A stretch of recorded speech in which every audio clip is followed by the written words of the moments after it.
Welcome on in, Eagles fans, to episode 62 of the No Huddle Show, our Philadelphia Eagles podcast right here on NJ.com. I'm Joe Giglio, joined, as always, by Mark Eckel, by Elliot Shore-Parks. They cover the Eagles for NJ Advance. We got a lot to get into here as kind of the second wave of free agency has come and gone. The Eagles bring in an old friend at a backup quarterback position, and they're bringing a whole bunch of really big names to visit the NovaCare complex on these pre-draft visits. So we'll look ahead to everything going on the next few weeks. The draft's not far away.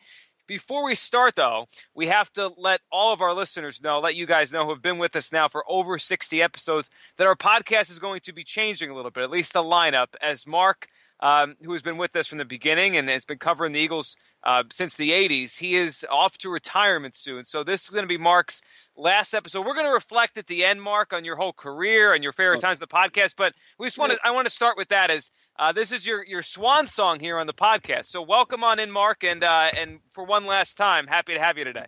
Well, thanks, and let's hope I don't mess anything up today on the last one. Well, if you do, we'll let you get away. And you know what? It doesn't really matter. You're retiring anyway. What are they going to do to you? Good point. I can say whatever I want, huh? I can say. That's right. Yeah, you know what? I don't think they can do anything about it this time. So we'll have some fun, and we'll reflect with Mark at the end. Elliot, to you on this one, and we've been doing this podcast, the three of us, for a while. Now it's going to be me and you, and we'll add a third in a coming episode. But it's going to be different here. But the one thing we'll always have is the Eagles to talk about and what they do. And the latest thing has been the quarterbacks behind Carson Wentz. What was your reaction last week when Nick Foles came back? Yeah, I guess we'll always have Nick Foles, right? That'll be something it seems like we'll always have to talk about.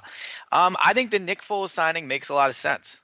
When his option wasn't picked up by the Chiefs, I think, the Chase Daniel contract was a hurdle, but once the Eagles overcame that, it makes a ton of sense. He was, drafted here. He worked with Doug Peterson as a rookie, played pretty well as a rookie, even though they didn't have a great win-loss record. I think he completed over 60% of his passes.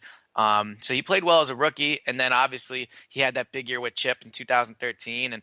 2013. The crazy thing about Nick Foles is, and obviously this isn't a quarterback competition or anything like that with Carson Wentz, but Carson Wentz would have to throw 30 touchdowns before he threw his next 4 interceptions to match Nick Foles' 46 touchdowns to 15 interceptions he has here. So, obviously Nick Foles was not good when he got to St. Louis. He played only a little bit in Kansas City. I didn't see the game he played, but, by all accounts, it seemed like he played pretty well. They won the game. But let's not forget, he played at an extremely high level here for almost the entire time he was here. Chase Daniel brings a lot to the Eagles he brought a lot to the Eagles last year in terms of helping Carson Wentz. I would have, I think you definitely could have made an argument for keeping him going forward just to keep the same support system around Carson. But, if the Eagles have to play a game next year without Carson Wentz, I think it's, it's safe to say you're more confident with Nick Foles going into that game than you are Chase Daniel. Mark, what did you think of him? I mean, the Chase Daniel thing last year was a big contract. We talked about it at the time. It was a gigantic contract for a player of Chase Daniel's caliber as a backup quarterback. It seemed more of like a coach type of thing to help the new offense get installed. And now after 1 year, he's gone. He gets his release. They bring back Foles. Did you see this coming, or were you surprised when the Foles name came out? I was surprised. It happened backwards. So if they would have released Daniel first, Foles made a lot of sense to be the guy to come back in. I mean, when there was rumors of them looking to trade Chase Daniel, and I think Elliot wrote the story that there was, that some teams had interest, I think from the combine or wherever you had heard something. Foles was an obvious target, to come in and be Carson's backup, but they did it the other way around. They signed Foles first, then they released Daniel. All this is Chase Daniel is he's Doug Peterson. He's going to be what year is it? 2017. In 2031, Chase Daniel will be the head coach of the Philadelphia Eagles. When I'm retiring after Chase's first you'll cover his last couple years, and then exactly because he's exactly Doug Peterson, career backup. Although he never started, Peterson actually came in and started for the Eagles. But he career backup, comes in with the new coach who's his boy, plays for the Eagles for a year while they have a rookie star, and then the next year he's gone, and then he comes back along, and Peterson. Here's what's going to happen: Chase Daniel will be Doug Peterson's quarterback coach in about another 5 years or so. Then Peterson will go on to be a head coach somewhere else, bring Daniel to be his offensive coordinator, and then Daniel will come back and take over as Eagles head coach one day. And the Eagles still won a playoff game. But the crazy thing too is, so all right, we'll talk about Nick Foles, but just in terms of you look back at the Chase Daniel signing by Howie Roseman, they ended up giving him, I think Chase will have ended up cashing about $11 million in money from the Eagles for the 1 year. We talk a lot about Howie being good at the cap. And again, Peterson it wasn't 11, but it was a lot at the time back in 1999.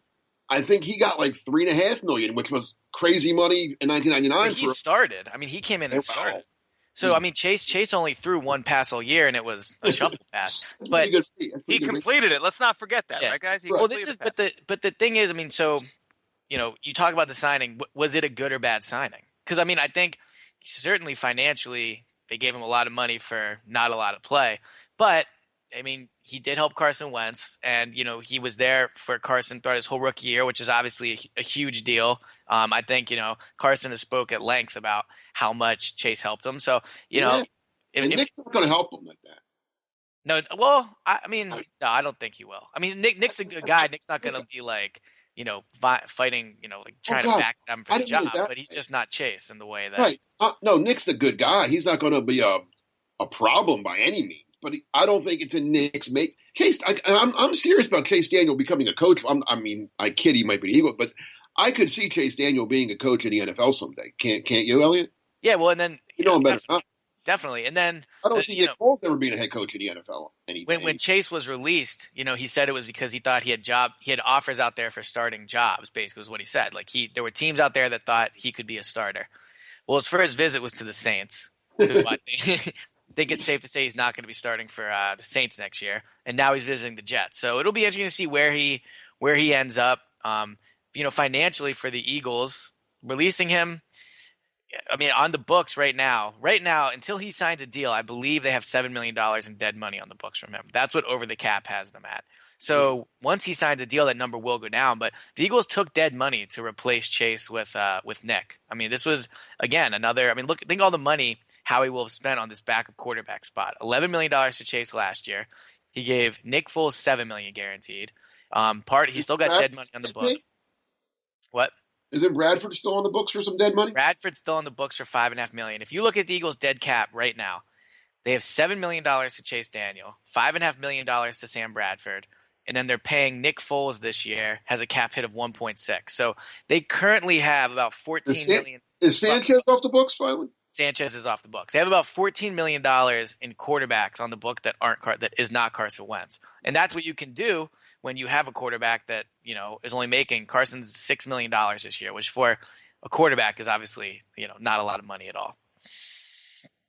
It's nothing for a quarterback, right? I mean, most quarterbacks now are making, even the lower end guys are making 17, 18 million. That's at worst middle of the pack, if not lower. So yeah, they have that flexibility there, but it is weird. I mean, just the way they've gone about this, isn't it? I mean, the whole quarterback carousel the last couple of years. I mean, I understood it last year more when it was like, all right, they're going to throw stuff at the wall. They're going to make sure they find the franchise quarterback of the future and setting up the new offense.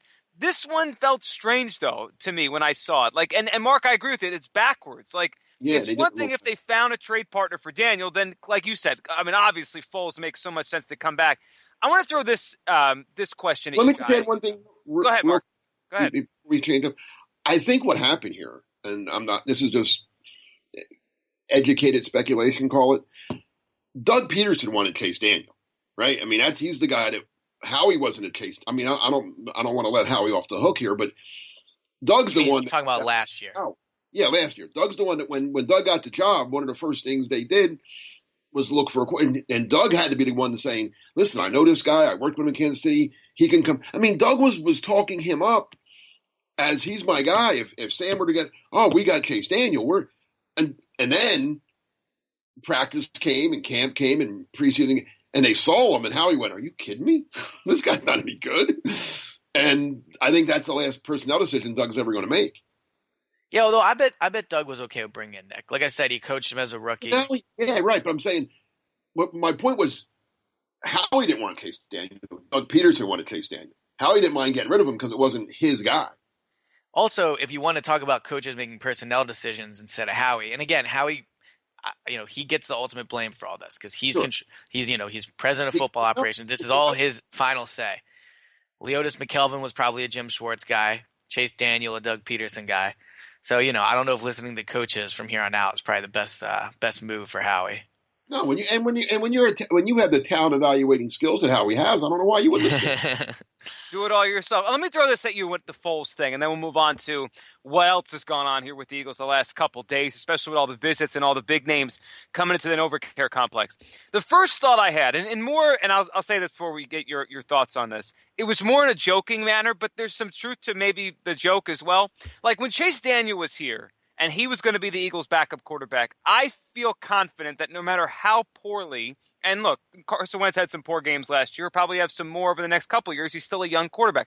No matter what happens with Carson, whether it's week 3, 4, 5, 7 next year, he's going to have a bad game here or there. We know that. But no matter what happened with him, I never could imagine the fan base saying, take him out, put Chase Daniel in. I mean, Nick Foles, and Elliot, you started off with saying what he did here and in his best year. Like, Nick Foles has had success in an Eagles uniform. Do you think there's any worry that if Carson has a little bit of struggle, I'm not talking about real struggle where you wonder if he's the quarterback, but just a little bit of struggle, that fans will want the backup, which happens a lot in every city, but I didn't think could happen here with Chase Daniel. I thought it was safe with Chase as the backup from that perspective. Mm-hmm. I mean, I do think that let's say Carson comes out and he has 7 really bad games in a row, and it's clear that he is just not seeing the field well, and it's just really bad.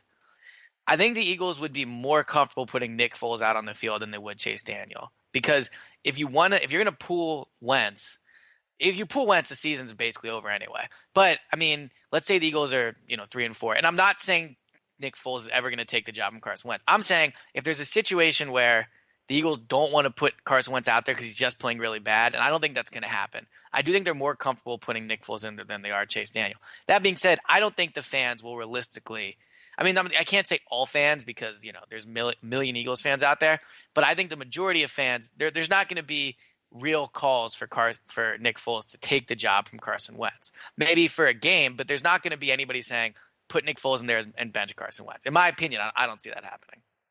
Mark, how about you? You've been around a lot of quarterback situations. Listen, I'm laughing because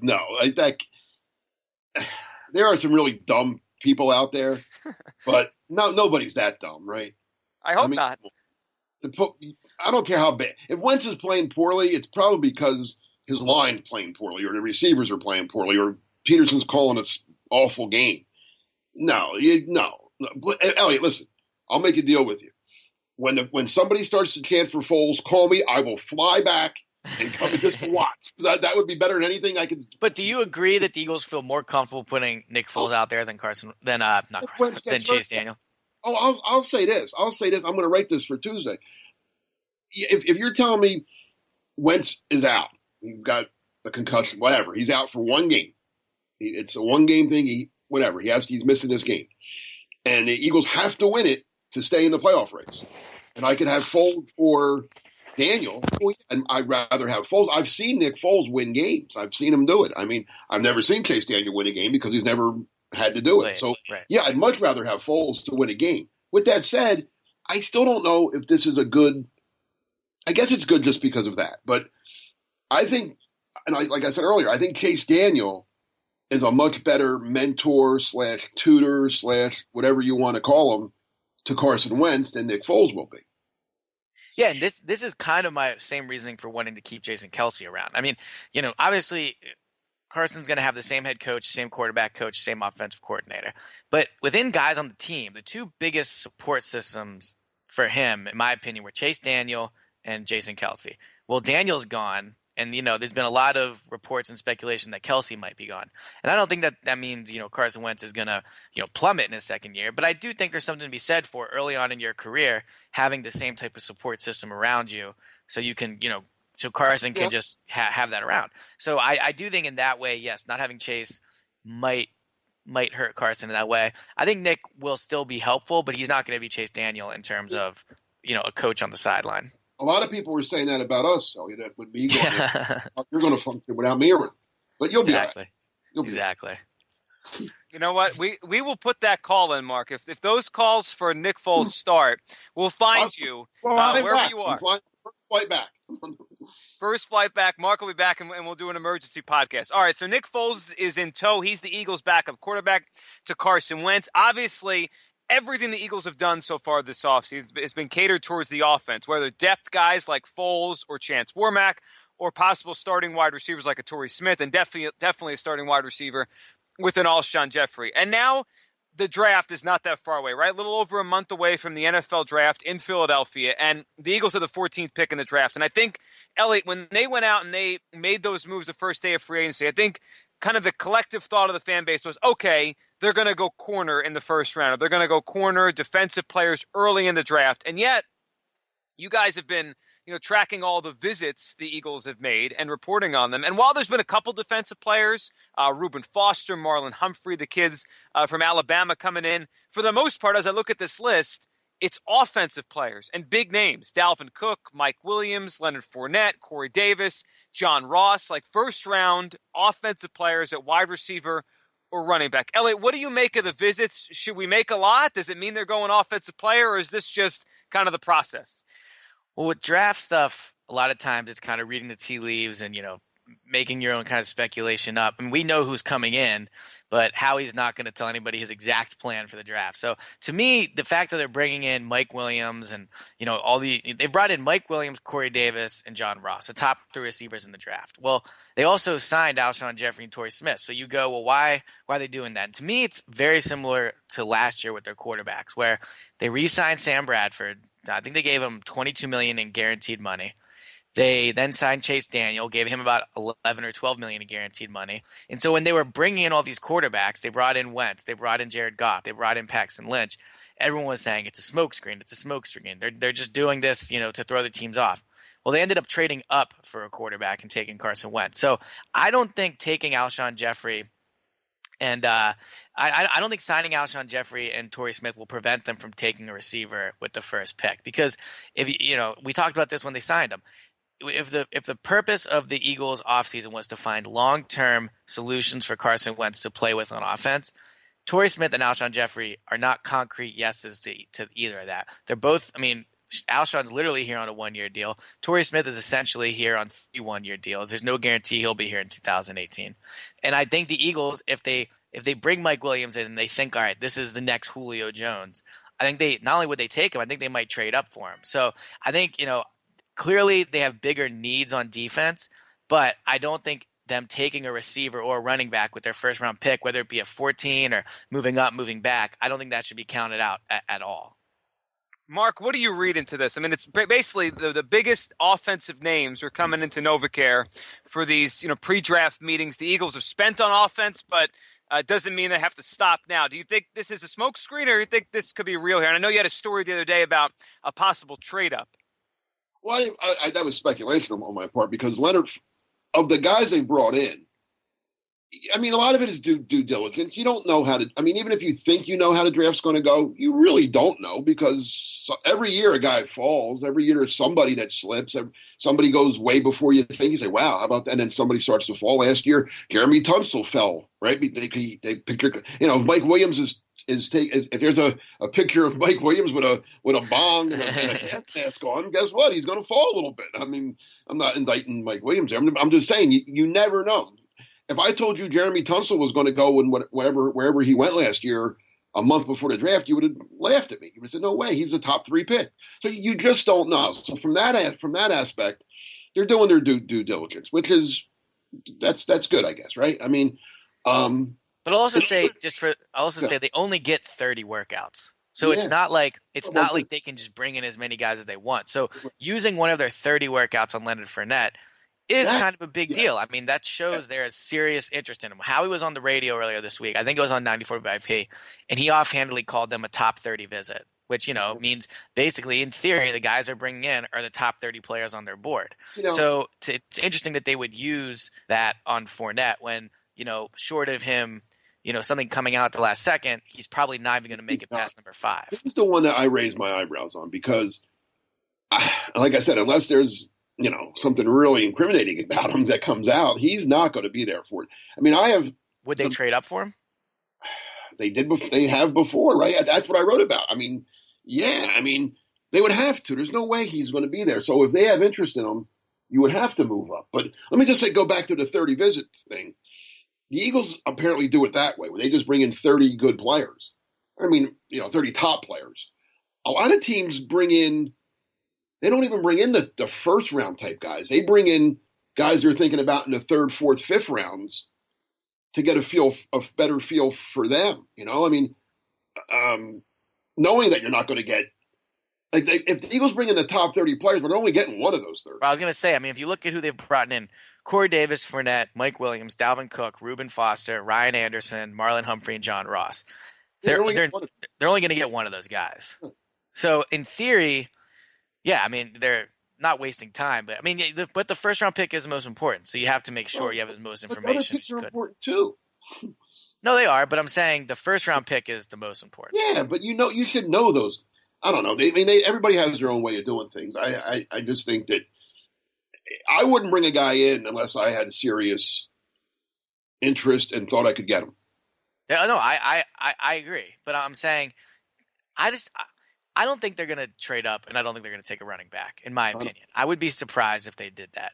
I mean, if Leonard Fournette falls to like 11, which I don't think is going to happen, let's just say he does. And I mean, does Fournette even fit what they want? I mean, like you know a little bit more about the draft prospects than me, Mark. I mean, is he's not great out of the backfield. Not terrible. Right, but I'm saying he's not Dalvin Cook out of the backfield. Oh, he's so much better than Dalvin Cook. It's not funny. It's not as a runner. I'm saying as a player, it's not even close. People that want to argue Cook and Fournette are just silly. It's not even close. Talk to the guys that make the pick. Cook's going to go bottom. Christian McCaffrey is going to go ahead of Dalvin Cook. That'd be surprising. No. Well, no. Is that because the play? Is that because the player, Mark, or is that because the red flags? I mean, Cook's had 3 shoulder surgeries since high school, and he also has had some off the field issues as well. Yeah, and a lot of teams, a lot of people that I've talked to, they think he's a good player, but he's not a guy you would take. He's not a guy that you could build your offense around. He's a good player. He's a guy that if you get him low in the first, that's good. You got to, and you need a running back. Yeah, he's fine. He can do some things for you, but their durability is a question. Character's a question. Fournette, I had one guy. I don't believe this, but this guy knows a lot more than I do. Says Fournette will be as good as Elliott. I don't mean you, Elliott. I mean Elliott. Nobody's as good as you. There you go. I mean, I don't know. I don't think he's as good as I think Ezekiel Elliott. Tremendous, but this guy who knows, he's his track record speaks for itself. He says, I'm telling you, this guy he thinks he's the best player in the draft, not the best back, not the best player in the draft. How about the overall philosophy? This is what I see when I see these videos. And look, I could be wrong, and they'll go defensive player, and then this doesn't, it's not as concrete as it feels to me right now, but it just feels like this entire offseason, and I think we touched on this in the last episode, is about getting Carson Wentz help, right? And defense and fixing that side of the ball. They'll get to that when they have some time. But, they have 1 million offensive linemen. They kept Peters even though they, kind of wanted him to take a pay cut, and he said no, and they're okay with that. Right now, Kelsey's on this football team. They have backup upon back. I mean, they try and sign Chance Warmack within the first 10 minutes of free agency. He's, a third stringer right now? They signed the 2 receivers. They're bringing all these guys for visits. Do you like the strategy, Elliott, that it seems like, and let's just pretend for a second they go with an offensive player at 14, whether running back or receiver. Do you like the strategy of get Carson Wentz as much help as possible, and then we'll figure out the defense later? I do. I mean, obviously, when the Eagles are ready to compete seriously, and I think they could potentially, compete for a playoff spot next year, but when they're actually a football team that you look at and say they could win a Super Bowl, they're going to have to address these cornerback positions. That being said, I think you have to take the best available player in the first, second round. If that's a receiver, then you got to do it, because in the long run, I'm not super high on Alshon Jeffrey in general, but the fact that he's only here for 1 year, you have not addressed the long-term need, which is a player. The thing that sticks out for me when I was at the Super Bowl earlier this offseason is the Falcons GM was talking about how a huge moment with kind of their growth was when they got Matt Ryan, Julio Jones. And it's easy to say, well, yeah, Julio Jones is a great player. But the philosophy of it was they said, we're going to go and get someone that we know Matt Ryan can grow with for years. And that's exactly what happened. And, they were – Is that what happened? Because how long was Jones there before they got to the Super Bowl? I mean, well, I would think 3 or 4 years, maybe. Jones has been in the league more than 4 years, hasn't he? Well, regardless, I think they got Vic Beasley and those linebackers. Yeah, but you had to get Matt Ryan somebody to play with. I think the philosophy of doing that. I mean, all right. So if they were, I mean, about as close as you can get to winning the Super Bowl without winning it. Would you not say Matt Ryan and Julio Jones were probably two of the biggest reasons? Sure, but that's my point. Without that defense, though.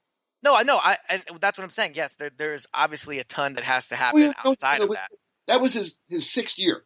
So for 6 years, they didn't. They've been good for 6 years. What's that? I mean, they've been pretty good for 6 years. They had losing records probably 3 of those 6. Probably. I mean, they drafted Jones in 11, right? So Matt Ryan came in 08. They drafted Jones in 11. They had the one big year with Jones and Ryan. They got to the title game, lost, and then you're right, Mark. They fell down for a few years. Did you not agree that Julio is a huge Julio, Matt Ryan? I'm not taking anything from Julio. I'm saying you don't win anything without a good. This Eagles defense right now is total crap. I agree with you 100%. Not just corners. The linebackers aren't any good. They're as thin as toilet paper on the defense, and that's a good choice of words on the defensive line. I agree with you on that, but we're talking if you're at 14 or if you're sitting there at 14, the best player. You take the best player. That's what I'm saying. So if I take the best player every. I don't. Yeah, I'm with you. But they should have addressed. I'm more concerned, if you want to use that word, about the fact that they ignored the defense in free agency. Instead of wasting $5 million on Torrey Smith, who's just a guy, and Chance Warmack, who, like as Joe says, he's third string guard now, whatever he is. Why not spend some of that money on Morris Claiborne or some corner, anybody? Well, I think if you look, they're in the way they're painting themselves in the corner in terms of the draft pick, because I mean, if you were looking at this, you would say their plan is clearly to address the secondary in the draft, right? I mean, they literally don't. They literally haven't added any cornerbacks, and they've lost 2, and their secondary was already terrible last year. I do think they're probably pretty high on Jalen Mills, though. I'll say that. Good for him. I know. I'm just saying. I think that's probably their thought process. Well, that's one, and and you need 3, and they don't have right. So the secondary is going to be young. But so if Mike Williams is on the board at 14, and also let's say Marlon Humphrey's already gone, Lattimore's already gone. I mean, I think you have to just take the best player. Reuben Foster on the board. Yeah, let's say Reuben Foster and Mike Williams are on the board. Well, let's go with this before you guys answer, because I think that I feel like fans have kind of all moved to this. Like, best player available is the smart strategy. Every team should do this. But let's go with this. Let's pretend, and I don't know how Joe Douglas does his grades, but let's just say they're both out of 100. He gives potential ratings to Mike Williams. All the guys you're saying, whatever names you're going to throw out there, they're all the same grade. Let's just pretend that. Offense or defense? Mark? I say defense. Okay. If they're the same. I mean, I look at this defense and I say, my God, they were average at best last year. You lost 2 starting defensive linemen, 2 starting cornerbacks, probably one of your linebackers. And I'm talking about Michael Kendricks. And if he isn't back, I mean, if he isn't gone, he played 11 plays a game last year. So you're telling me he's not any good. This team needs so much help on defense. If Joe Douglas and Howie Roseman have to have an equal grade on a corner and Mike Williams, you got to take the corner, or Reuben Foster. Now if Williams is great as much, if you have a 90, again, I don't know what their grading system are, but if they have a 92 on Mike Williams and and all the defensive players are in the 80s, well, then you got to take Mike Williams. Elliot, what do you think? I mean, everything they've done this offseason points to offense. You think that will change if they're the same rating? I think Howie's made it clear, and I think this is one thing you can believe Howie on, that he is making surrounding Carson Wentz with talent a priority. And I think, Howie knows his job is tied to Carson Wentz's success. So he has to make sure Carson has all the tools that he needs to succeed. So I do think if they're, in the first 2 rounds, they're going to take the best player, even if it's an offensive guy. And I like you were saying, Joe, if the ratings are similar, I think you would lean defense because of the need, but I wouldn't put it past Howie to just stockpile this offense knowing his defense is already probably going to be pretty bad. So is it more important to make Carson Wentz look good or to win games? Well, Carson Wentz looking good is going to help you win games. No, not if you lose every game 42-35. But I'll play devil's advocate. That'd be like if you lost every game 16-13. I mean, you can go back and forth. But I'm saying But there's also an argument to be made that the defense is so far away from being good that maybe your best bet to win next year is just to make the offense great and hope you win shootouts. It's a hell of a way to try to do things. Well, what does it also say about Jim Schwartz? Like, are they saying that they have faith that Jim Schwartz can make something out of what they give him, and they're going to try to? Maybe they're telling us the offense really is as awful personnel, and they had to fix it. Well, the defense's personnel is worse than the offense's personnel right now. Right now, yes, defense is worse than offense, right? Yeah, yeah, not even close.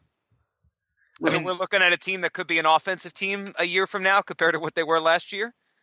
I think so. I mean, and that's why I think there's an argument to be made for taking, and I know you're not high on him, Mark, but taking Dalvin Cook at 14 or something like that, just because the offense is, you have a better, as the way it's currently set up, you have a better chance of winning shootouts than you're going to be. Because the defense, if let's say they take Marlon Humphrey at 14 and he turns out to be a very good player, his first year is going to be pretty tough for him to have an instant impact. I mean, this secondary, no matter what they do in the draft, is going to be really bad next year, I think, or at least the cornerbacks. I mean, it's going to be really tough for them because it's going to be rookie players outside of Jalen Mills, who I like, but didn't have a great year last year.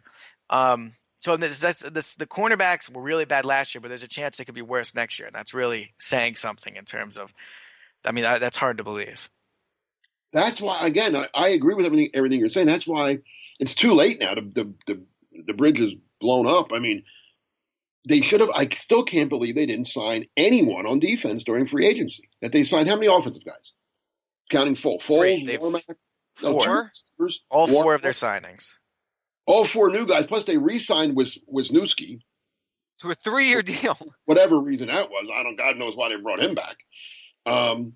And they didn't bring anybody back on defense. I mean, you could rip Nolan Carroll all you want, but guess what? He's better than what they got. He's definitely better than what they have right now. Well, him or Jalen Mills, but yeah. Well, all right, he's better than what they got. He would, if he came back right now, he'd be starting for them. Agreed. Right? Yeah, he's better than C.J. Smith and whoever else, Dwayne Gratz. Yeah, I mean, they have nobody right now at that position. And look, we're all looking at it, and it looks like a big empty hole at corner. And if they go through the whole first round, that whole first night of the draft, and they don't take a corner and it's an offensive player, it's just going to be even more glaring as we get into the second round. I don't know what they're going to do. All I know is every time you guys have a report about who they're bringing into the NovaCare complex, my guess, and so far I've been right on most of these, is offensive players. So, we'll see where it goes. We have a lot of time. We're going to start ramping up more and more towards the NFL draft. Now, before we wrap up this episode, as we talked a little draft, talked a little bit about Nick Foles, we have to have a little farewell segment here for Mark. As Mark, we started the podcast with this. This is your last episode with us as you're off to retirement here. So if you want, you can have the floor and just talk about whatever you want. But you've been covering the Eagles for a long time, so you obviously probably have many memories, good and bad, and somewhere in the middle. Yeah, mostly good, to be honest with you. It's been fun. I mean, I've been talking to a lot of my friends, whatever, about retiring, and they say, I don't want to say this too. I don't make this too strong, but I always say that for most of I've been fortunate, very fortunate, in that for most of my life, and even prior to covering the Eagles, I covered local stuff, college sports, but high school, college, whatever. I never thought of my job as a job. Like I know too many people who dread I got to go to work tomorrow. I got to go in my office. I got to do that. And I never had that. I mean, I used to look forward to going to games, going to practice, going wherever. I mean, it was fun. I was fortunate. Like I said, last couple of years, and it's just been different. I mean, I'm getting older, obviously, and maybe that's a big part of it. It became more of a job. It became more of like, I got to drive down 90. That 95 is going to be a miserable ride, and that, like, stuff like that never bothered me. It started to bother me, and that's when it's time to get out. When what you love to do, all of a sudden you don't love it as much. So the timing was all perfect in terms of where I am in my life, and I'm old, but I'm not I'm not 100 years old yet, so I can retire and still enjoy myself, and I plan on doing a lot of enjoying where I'm moving to and stuff. So it's been fun. It's been great. Is there one game you remember covering more than another? The Fog Bowl. Yeah, the Fog Bowl. I'll never forget that because it was the crazy. Because I've covered a lot of great games. So like you could argue what was the greatest game. The greatest game I ever covered, I think, was probably the Eagles. When the Eagles beat the Redskins, I believe it was '89. It was a crazy day. Randall Cunningham signed a new contract that morning in his hotel room in Washington. They get a deal done to extend him for whatever many years. And then he goes out that day and throws 5 touchdown passes. They beat the Redskins like 45-42, I think it was. There's a crazy game where the Eagles jumped out early, then they fell behind by like 20, and then the Redskins had the ball. The game was over. Gerald Riggs fumbles. Al Harris, the linebacker Al Harris, not the cornerback Al Harris, recovers the fumble. He's bringing it back. He laterals it to Wes Hopkins, who takes it like down to like the 5, and then Randall Cunningham hits Keith Jackson for a 5-yard touchdown to win it. Because that was probably the most fun game I ever covered. But the Fog Bowl was just crazy. Like, we couldn't. There'll never be anything like it again, I don't think. I mean, you couldn't see the game. The players couldn't see. You couldn't see across the field. It was Didn't Randall throw a lot in that game? So I was always amazed when I look back, Mark, at the box score of that game. That if I'm remembering right, didn't Randall Cunningham throw the football in that game maybe 40 or 50 times despite the fog? And threw for over 400 yards. Well, but what happened was they fell behind in that. That was the problem. They blew so many chances early in that game. They kept kicking field goals and instead of scoring. Final score was 20-12, and Eagles kicked 4 field goals. If they turn 2 of those field goals into touchdowns, it's 20-20. And they missed on a 4th and 1. Randall tried a quarterback sneak on 4th and 1, and to this day I still think he got it. I think he got a bad spot. But then once the fog came in, you knew the team that was winning was probably going to hold on and win. And they did. And the Eagles were a passing team back then. I mean, they had Randall. The running backs were average at best. The Bears were a running team back then. So but just the whole gut of being there for that game. And I've talked to Merle Reese about it, who was broadcasting the game. I said, how did you broadcast? He said, we watched TV and we were like a second behind, but I saw what I saw, and even TV couldn't. It was weird. It was the craziest thing. It was that. So now I'll never, and just seeing the fog come in, we thought it was a beautiful day. Let's say that it's New Year's Eve in Chicago, New Year's Eve day. We're out the night before, go to dinner, whatever. And it was unseasonably warm. Like we all brought, you're going to Chicago in December, you're packing heavy winter gear, right? I mean, it's going to be cold. And we're walking around town and we're like, man, it's a lot nicer than we thought. It's pretty nice out. Yeah, I didn't need to bring hats and scarves and gloves, So we're happy about it.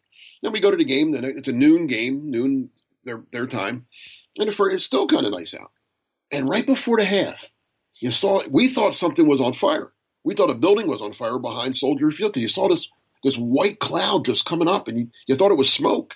And then all of a sudden, it just covered the field. It was like I always say, it was like in Soldier Field, the press box glass is closed. So, and it was like they just painted the glass white. You couldn't see anything. It was the craziest thing I've ever. I always say it was the greatest game I never saw. But I can say that one thing and I think I want to say I'm the only person to do this. There might be one other guy, but I don't think he was around at the end of Donovan. I covered Randall Cunningham's entire career with the Eagles and Donovan McNabb's entire career with the Eagles. I think that's pretty. And Chase Daniel. Yeah. You saw every pass Chase Daniel made in an Eagles uniform. All of the single pass.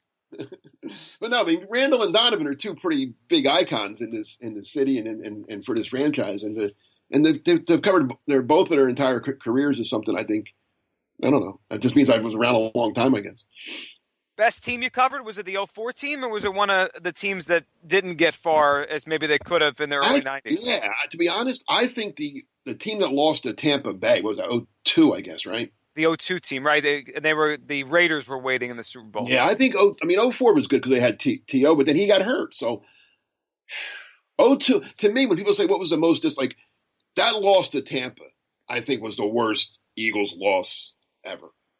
Because everything was going their way. They were on a roll. They were back, and they're playing Tampa, the team they always beat. They beat Tampa in the playoffs the last 2 years. That's who they want to play. There was that stigma on Tampa at the time that, when the temperature is less than this, Tampa can't win. And the temperature was less than whatever that number was at the time. So everything, and then they get off to the good start. Ryan Mitchell brings the kickoff back to the 20. Deuce Staley scores, touchdown, 7. Oh, man, I never forget turning to Reuben Frank, who was sitting next to me in the press box, and I turned and went, same old Tampa. This is going to be a blowout. He went, yep, that's because I'm going to be. And next thing you know, Joe Jaravicius is running one way, and Rondé Barber's running another way, and we were going home. We weren't going to the Super Bowl that year. But I think the 2002 team, and then again, that Fog Bowl team was pretty darn good too. And to this day, I mean, forever, I'll wonder if that Fog didn't come in. I think they would have beat the Bears. Then they would have played a very good 49er team, but who knows? That was a good team. You had that defense with Reggie and Jerome and Seth and Clyde and Eric Allen and those guys. That was good. That was they went to the playoffs 3 straight years, got knocked out by a pretty good team all 3 years. The Bears 1 year, the Rams 1 year, the Redskins one year. But that Eagles team was pretty good too. They just never got a break. I guess Randall was Randall. Great as he was, he didn't really study real hard, I think, putting it mildly.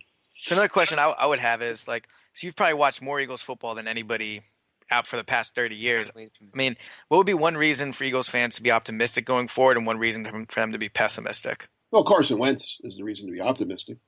And the way the game is today, if you don't have a quarterback, you don't have a chance. I don't care how good. I mean, the Jets or the Houston Texans, they're pretty good teams. I mean, they're overall Houston's roster, I think overall is very good, but you're not going to win with Brock Osweiler or anybody else they're trying to put out there. So if you don't have a quarterback in this day and the way the game is being played now, you don't have a chance. Don't forget, though, Mark, the Chase Daniels visiting the Jets as we do this podcast, so they might have a quarterback soon. This is true. So maybe the Jets will fix that problem. I don't think so. But, so Carson Wentz is all the reason in the world to be optimistic because you have your quarterback. I mean, reason to be pessimistic, the guy making the final judgment on the team. I'm not a big Howie Roseman fan, never have been. I don't think he's good enough to put a good team around Carson Wentz. Do you think the Eagles can win a Super Bowl with Jeff Lurie as their owner? Yes. They got there with him. I mean, I don't think Jeff Lurie's the problem. What, you think Jeff Lurie's the problem? No, I mean, I don't know. You've seen more owners than I have. I mean, I think his ties to Howie are pretty strong. Well, that's the thing. Well, he had ties to Joe. No one his tie to Joe Banner was much stronger than to anyone else he's ever employed, and he moved on from him. So, again, maybe I could be wrong. You asked me what's the reason to be pessimistic. I don't have a lot of faith in Howie. That's no secret. I've said it here. I've written it. That's not to say he can't. He got Carson Wentz, so I have to give him credit for that, I guess, I mean, I think the Eagles' future it's going to be interesting to see how Wentz develops and what they do around them and if they put the right people, if they sign and draft the right people. I mean, I'm not going to care a whole lot, to be honest with you, but I'll watch. I'll still pay a little bit. I'll be calling you. You know what I'm going to – I thought you guys were going to ask me this. You know what I'm going to miss the most?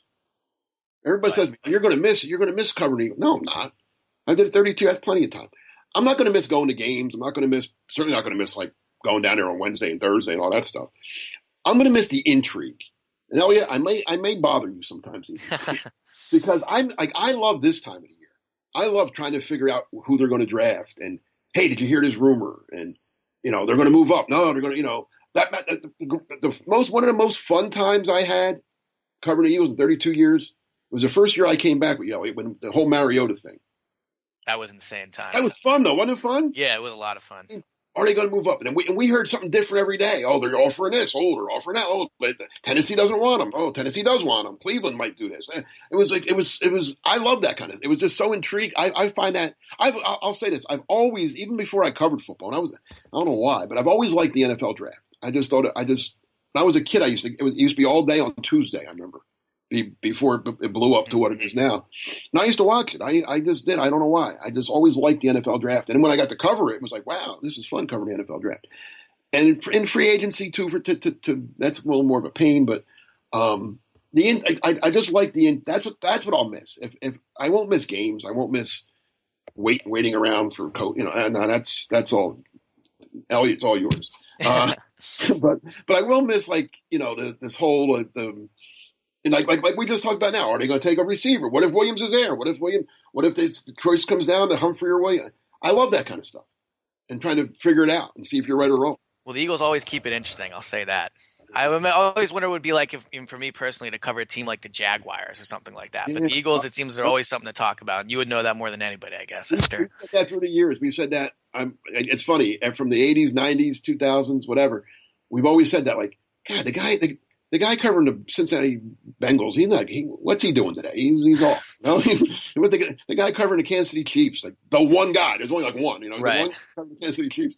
What's he? You know, he's like doing nothing today. He's writing about some practice squad guy or something. You know, I mean, one thing about the Eagles, in 32 years they kept me very very busy, very into news. I mean, and I think that helps you. I really do. I mean, talking to other writers, whether it was at Super Bowls or owners meetings, combines, when you talk to guys from other cities, they understand. They know that we're a lot busier than they are, and they always say, like, if you could cover the Eagles, you could cover anybody, and I believe that. Like, I think you could go cover the Jaguars and you would find that you'd be bored sometimes, probably, and be easy. Seriously. Or even Jaguars are they're a bad team, but even a good team, like I don't know, the Packers. Vikings. They're not good. Well, you couldn't cover the Vikings. not for another year anyway. But even like the Green Bay Packers, very good team, right? In the playoffs every year. Aaron Rodgers, but they're not. And those guys cover the heck out of them because it's such a small town. But there isn't the intrigue that the Eagles like. The Packers never move up or move down or get splashy in free agency. Rarely if ever. That's why they win, maybe. But well, there's that.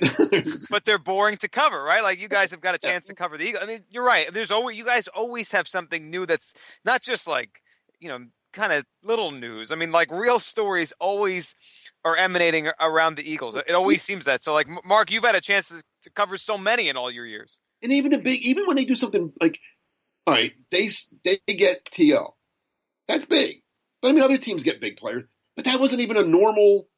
If you guys remember that far back, they had they thought they were getting him, and then he signed with Baltimore, or he was traded to Baltimore.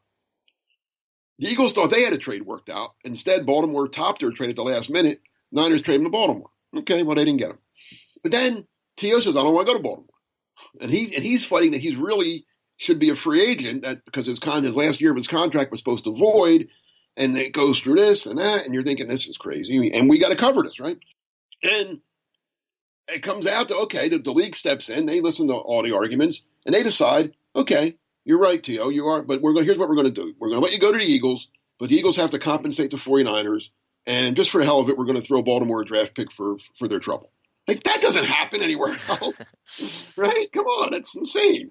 And then T.O. comes, and then that whole show became – the first year was crazy because of 25,000 people come into Lehigh every day, and he's as good as advertised. But he has something. His first year, he was as great as he was on the field until he got hurt. He was fun. He interviewed he did a press conference once a week, and he had something to say about something every day. He gave you something good every week. And then the second year, it all went to hell. I mean, he didn't talk anymore.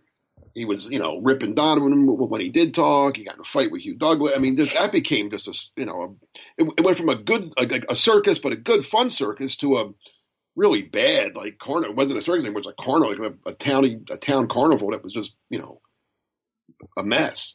So that was in his driveway, right? That was that summer, sit-ups in the driveway? When they threw him out of camp, yeah. That's something I'll never forget the whole thing. He was here 20 months, and it seemed like 20 years. I mean, really, he was only here 20 months. That's amazing, right? The highest high they reached during that era, getting to a Super Bowl, and then the lowest low. Like, that next season was just a mess. Oh, terrible. And then Donovan wanted to get hurt at the end of the year, and So yeah, it was like you said, but there's always something. Even when Eagles are bad, and they've been bad. Let's be honest, they've had their bad. They've had more bad years than good years, I think, or at least even.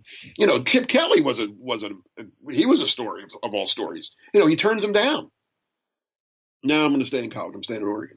And they're about to hire Gus Bradley or somebody, and boom, all of a sudden he comes back. Like, that doesn't happen. And Chip's 3 years were kind of crazy too. I mean, the whole thing. That Elliot, you can speak with this to me with it. That whole New Year's Eve, New Year's day after New Year's.